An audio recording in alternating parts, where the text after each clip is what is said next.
प्रदेश में जल्द ही GST appellate tribunal खुलेगा। इसमें जीएसटी और सीजीएसटी के मामलों की सुनवाई होगी। 2017 में जीएसटी लागू होने के बाद से अब तक सैकड़ों केस लंबित हैं। अब इनका निपटारा बिना हाई कोर्ट जाए ही हो जाएगा।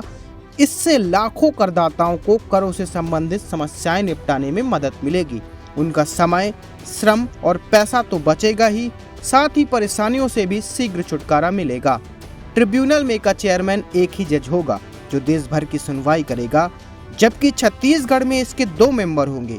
इनमें से एक टेक्निकल मेंबर IRS अफसर, चार्टर्ड अकाउंटेंट या लॉयर होगा। दूसरा मेंबर हाई कोर्ट का सेवानिवृत्त जज होगा। जीएसटी और सीजीएसटी अफसरों द्वारा की गई सुनवाई से असंतुष्ट करदाता विभाग के विरुद्ध अपील कर सकेंगे। इसके अलावा यदि विभाग के अधिकारी भी चाहेंगे तो वे भी यहां आकर करदाता के विरुद्ध ट्रिब्यूनल में अपील कर सकेंगे।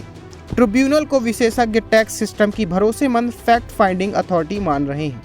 खास बात यह है कि ट्रिब्यूनल केंद्रीय वित्त मंत्रालय के अधीन नहीं है, बल्कि केंद्रीय विधि एवं न्याय मंत्रालय के अंतर्गत काम करेगा।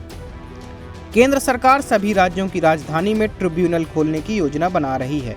अब तक यह होता था कि जीएसटी या सीजीएसटी कार्यालय में ज्वाइंट कमिश्नर असिस्टेंट कमिश्नर स्तर पर कर से संबंधित मामलों के निराकरण से असंतुष्ट होने पर हाई कोर्ट में अपील करनी पड़ती थी।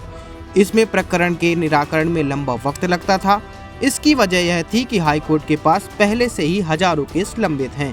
प्रदेश में जीएसटी अपीलेट ट्रिब्यूनल के संचालन के लिए अनुभवी व दक्ष 8 अफसरों की नियुक्ति की गई है। इनमें एम राजीव, संतोष कुमार सिंह, मनोज मैथ्यू, बीबी साहू, जयशंकर भगत, सुमित सिंह, विमन राय और अरुण कुमार गजबे शामिल हैं।